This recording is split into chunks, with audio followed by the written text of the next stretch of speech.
built something different for this Toyota Camry.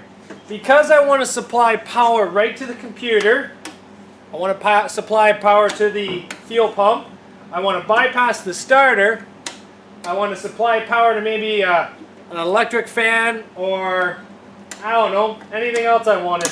I built this nice box, and this has been a long time in the working, and this will probably go into a different vehicle as well. But this is just an electrical box I've stolen from a job site, liberated from a job site, and as you can see on the front of it, this right here is just a nice little toggle switch setup that I've actually bought off Amazon, and it was fairly cheap, and I like it. But on the inside, I've wired it all up myself so that everyone's got power. Now, if you take a look, every switch has got its own supplied power, the yellow, because I don't trust group positives. I'd rather have each one have its own positive and its own negative, just in case something happens and one toggle switch dies or one toggle switch overloads or something stupid like that, and you lose power to other ones. So by doing it this way, each toggle switch has its own power.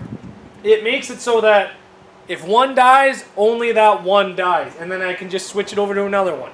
So with this, we have power. Let's get this installed inside this car, I guess. So each one is labeled.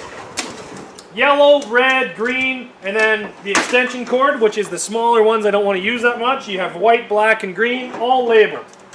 So wiring this thing up will be easy for this car and any other car in the future. So we'll just throw this in the car, self-tap it down to the floor, and then I also bought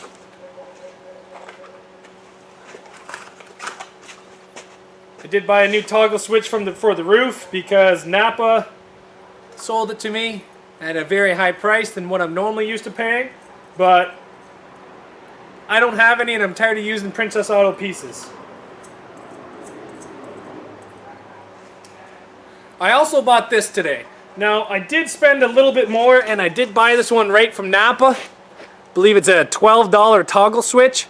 I know that's a little bit much to pay for a toggle switch, but I've been buying the really cheap Princess Auto toggle switches, and I've been finding that they've been separating, breaking, and they've actually cost me 2 demolition derbies last year. Barry, it broke, and I found the problem before it took me out, and I was able to fix it. Aurelia one broke and took me out, and then another one I did last year, one of the toggle switches broke as well. So I'm going to start spending more money on better toggle switches. If I like this one, I'll go on the internet and buy it and send it directly to my house, maybe save a little bit of money and let you guys know. But this is just a simple on-off toggle switch. So we've done a little bit more work to this car. And the electrical box I was telling you guys about, sorry it's upside down.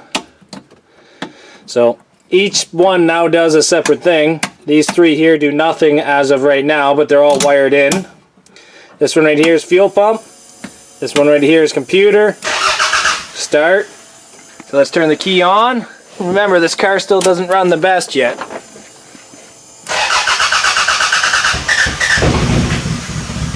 So just that simple. Everything's done by this panel now.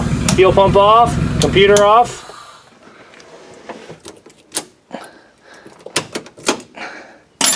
So, you know what? This panel here, like I said, I got it off Amazon. I really like it. Spent a little bit of time, wired it up.